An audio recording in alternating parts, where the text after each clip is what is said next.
potentially violent towards her. Okay, hey, it's Madison Chase. It's yes or no, and it's your entertainment source or news option. I'm Madison Chase, and I got my girl all the way in Wisconsin, Steph Z. Say hey to the people. Hey, people, it's Steph Z hanging out with you today, and we've got some more stuff to talk about. It's a crazy world we live in. Yeah, it is. It's a sad world. I'm sad. We've had like really sad topics, but go ahead, Steph. What are we talking about today? Okay, so today we're going to talk about the loss of Christina Grimmie. Now, I feel as if, there's no way to talk about somebody who was murdered except in the way of respect. So because this is such a topic that the media, the press, everyone's talking about, of course, we wanted to talk about it as well, but we want to just state some of the facts because there's so much that we don't know, that you don't know, that we all don't know. There's so much that the media might tell us, but that's not really what happened. So we're going to try and keep it to just some of the facts, and then we want to ask some questions and make you think about, what happens next, I guess, and Yeah. yes or no to what happens next from what we get. So the facts are that Christina Grimmie was 22 years old. She was born in Orlando. She was at a concert of hers. She was doing a meet and greet post-show, and she was gunned down at that meet and greet. She was also a former contestant on the TV show The Voice, and she was mentored by Adam Levine. So pretty much that's kind of the gist of what happened, right? Anything that I'm missing, Madison, that you think? I think one important thing that really struck a chord with me, being a sibling and a younger sibling, Right. that her brother actually tackled the gunman, and potentially he basically put his life in danger to save his sister, and also potentially save so many other people that were going to that concert. So it just breaks my heart and it almost makes me want to cry. But you asked the question. No, that is true. The brother, and me as a person, I'm sure, Madison, you feel the same way. You only want to hope that if you were in that situation, that you would kind of act the same. You want to hope that you would have those reflexes to stand up and protect your family. And I mean, what went through his mind and how he acted that way, I mean, that's a hero, especially because, of course, he's seeing what's happening, but also, acting upon that. So that takes a certain type of strong individual. Are you right over there? Yeah, I am crying, actually. It makes me really sad that, he lost his baby sister. So it's terrible. But ask your question. Yeah, no, I hear you. It's got to be, and I just actually got a chance. I don't know if you saw it, but I got a chance to hear the brother speak at her vigil today, and he was so, amazing. I don't even, amazing, such the wrong word because it's such a bad thing, but he was so, the way that he spoke about his sister, the way that what's that? I said, yeah, no, he said that she treated people, anyone there, she was not a perspective of person, meaning if you were famous or not famous, she treated everyone the same. So we definitely lost, I don't know her, but just hearing him talk about her, I think we definitely lost an angel. But ask your question. I totally agree with you. And, one of the other facts, I'm not sure if I mentioned already, was that Adam Levine actually paid for her funeral services, which, people think that when people are famous or have a lot of money that they're just, should do things. And I don't agree with any of that. Like Adam Levine, earned his money, earned his right. It comes from his heart that he does something like that. It's not about a should. It's about that he felt for this situation. I've heard that he was still in contact with her as a mentor, and he just cared. And that's why he did that, for no other reason. So I applaud Adam Levine for doing that. So my questions lie here. Seth, one more thing. I know Selena Gomez, when you were listening to and watching that story, Selena Gomez also sang at her funeral. So that says a lot about her and her personality too, that, you know, she would, what kind of friendship they had, that she valued her friendship, because it's hard sometimes to go to people's funerals. So go ahead, ask your question, Steph.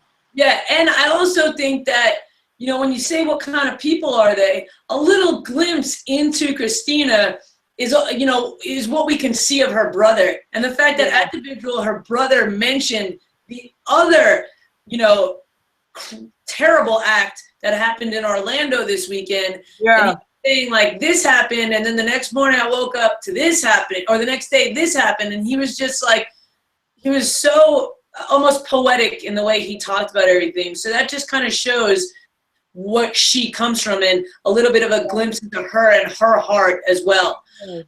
So my questions are this, and I feel like some of the questions today are going to be a little bit, you know, rhetorical, because we might know the answers, but again, we just want to start the conversation.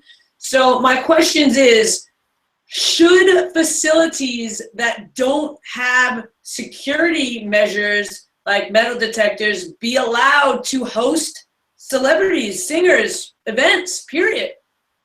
That is a very good question, Steph, because if we look at what happened in, was it Colorado with the movie theater, and the guy walked in, I think it was a Batman movie, and he walked in and shot people.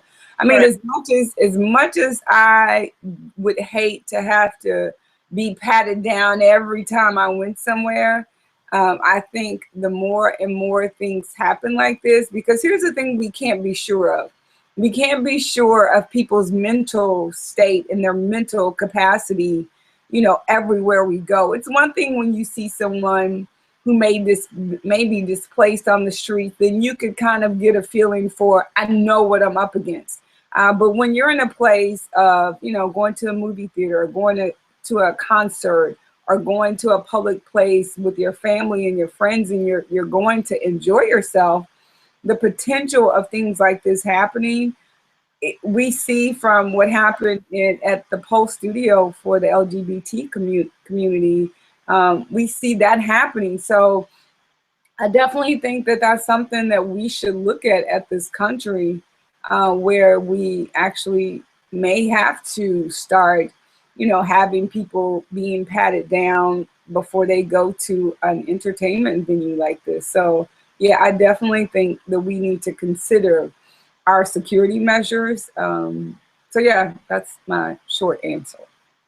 Yeah, and I agree with you, because, you know, out here in Wisconsin, where I am at the current moment, I've been to concerts here, and I've actually been, since I work on radio, I've been to meet and greets. I have a meet and greet to go to tomorrow. Do I feel a little bit, you know, and I'm not even the person that just being there. And I've definitely, like, at a lot of meet and greets, you're allowed to bring in one article or one item to be signed. Yeah. I've literally walked into venues here in Wisconsin with a guitar case, like a guitar case with a guitar in it, and not been checked. That could have been anything in there. And of course, I don't really think of that until something like this happens. But in retrospect, it's like, man, no one even checked if I had a guitar in there. And like, you know, to make a joke, you want to be like, oh, you might not look like you're going to do anything, but who looks like they're going to do anything? Exactly. Yeah, I think answer. Yeah, there's no profile where you could determine if someone is mentally capable and or mentally sane. Like, you can't look and say, you know, there used to be a joke sometimes that certain races do certain crimes, but I think gone are those days where people assume that the way that you look can be an indication of how sane or insane you might be. No, I agree with you 100%. So yeah, I definitely think there needs to be some type of security. I mean, even metal detectors, something. Like, it doesn't have to be, extreme, but there's got to be something. You shouldn't, any random person shouldn't be allowed to carry anything they want into a concert, sporting event, get together of any kind. Okay, so now we'll move to my second question. Now, should other artists stop these meet and greets? Do you think security measure, do you think, there is a couple bands that said they might not do them anymore?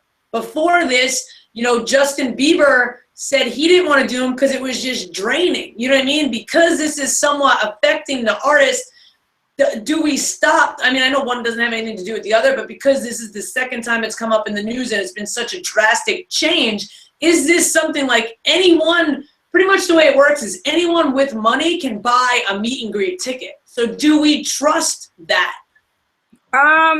That's a really great question. And here's the thing about that. I think it's going to be, because you have so many different artists that are on so many different levels. Like Justin Bieber can say, yeah, I don't want to do meet and greets because he's got millions and millions of dollars. And then on the other hand, you have someone like Bobby Brown that we talked about yesterday that's hawking a book where he's defaming and speaking ill about his wife, Whitney Houston, who's no longer here, who possibly, and this is just my opinion, and I'm not trying to offend anyone, he may need money. So maybe someone like him does want to do a meet and greet because he needs the money. So I think it's going to be an individual artist thing and where they are in their careers and possibly what money they need and how relevant they are. Like, Justin Bieber is very relevant right now. And so people want to see him and they want to talk to him. But I definitely think better security measures need to be taken. And I just feel like it's going to be on an individual basis. So I think that's going to be a hard question to answer. I'm neither yes or no, just because I feel like, different artists are going to have different standards for what they need financially for their family, especially if you have kids. Justin Bieber is single, whereas Bobby Brown is now a new dad. I think he's expecting his third child. So I know, but isn't that crazy that we're willing to maybe sacrifice our safety for some money? Hey, you know what, Steph? I always said, like, people wonder why I'm so very private with like my cell phone number. Even on Facebook, I had an instant on my Facebook page where I unfriended someone, and this was a time when Facebook, you could get someone's cell phone number, but this guy that I unfriended ended up sending me like these mean messages and calling me a bee and a hoe and a blah, blah, blah, and I was like, wait a minute. So I see, and I value my safety, I value my family, like, so I know for me, I'm very cautious, and like you said, we're not famous, but I'm still very private. Like even at 24-Hour Fitness, they want your fingerprint. And I'm like, no, you're not going to get my fingerprint. I'm not a criminal. You don't need my fingerprint, so no. But I think that's a great point. What are people willing to do for money, when it comes to being famous and not taking the necessary precautions? So yeah, hopefully we won't see more stories like this in the future. Yeah. So my third question, again, is kind of a question that I feel like most of us on some level feel the same way. But again, I want to open the discussion, and we encourage your guys' comments. We want to know what different people think and why different people think that. We would appreciate your comments to be in a respectful manner, especially when talking about a tragic event. But in the same sense, all opinions are welcome. So my next question is, do you think there is any reason why assault weapons should be legal?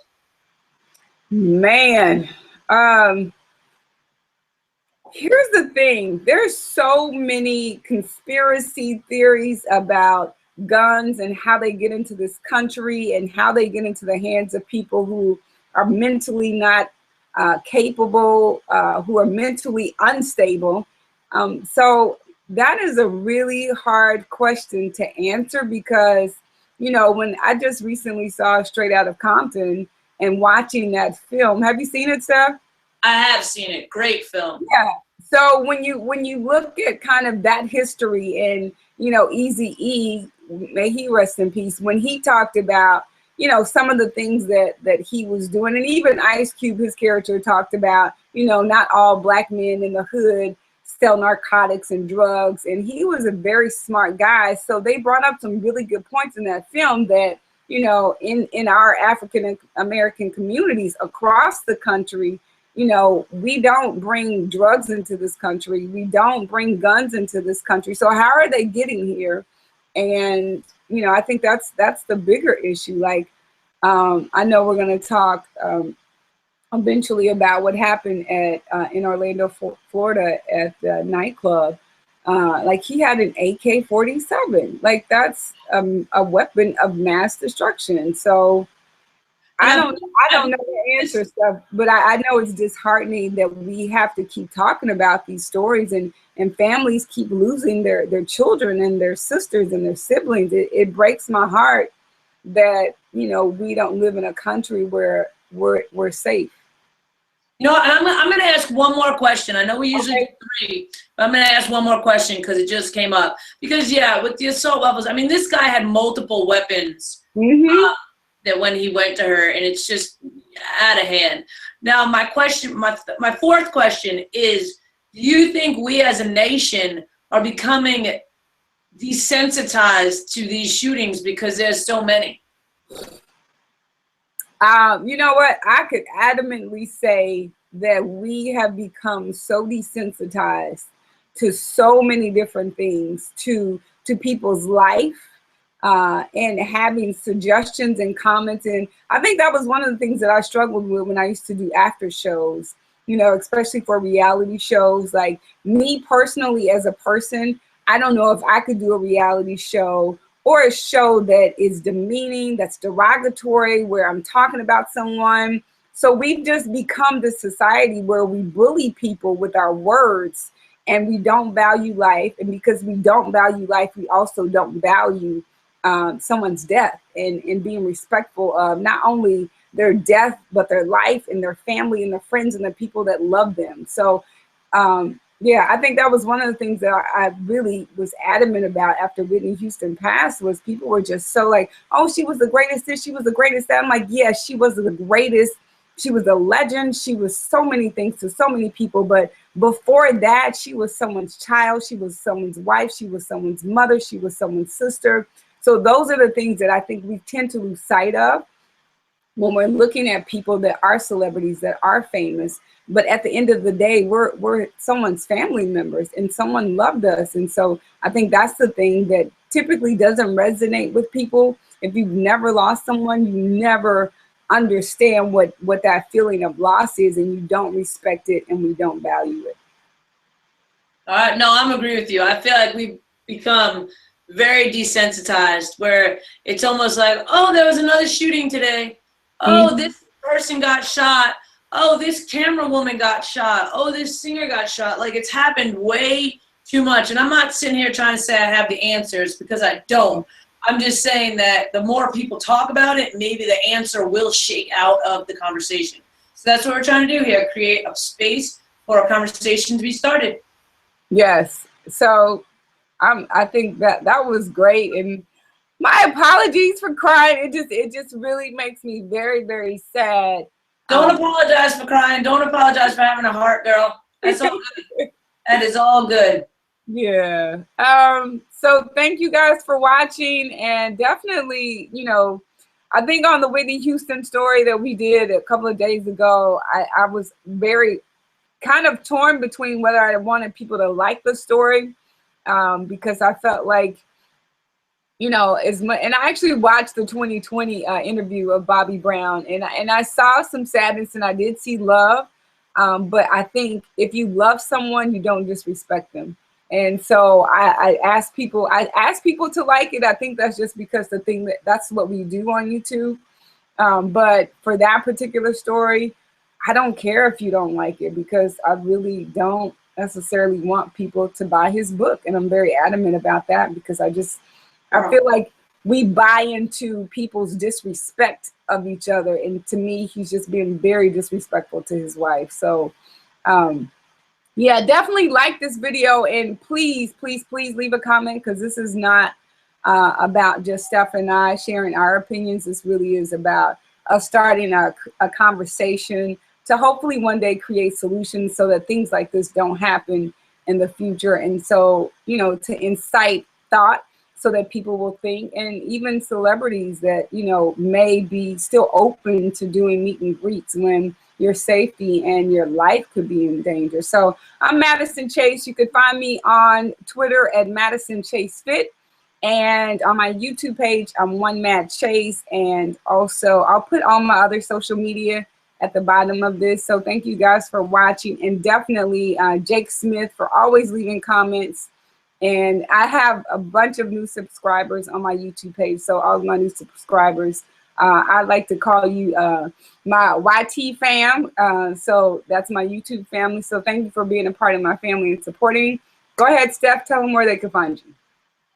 You guys can find me on Instagram and Twitter at IAMSTEFZ. My YouTube page is StepZTV. We'd like to send lots of love to Christina Grimmie, everyone in Orlando. And again, thanks for watching, listening. We'd love to hear what you think. Thank you, Steph. Thank you.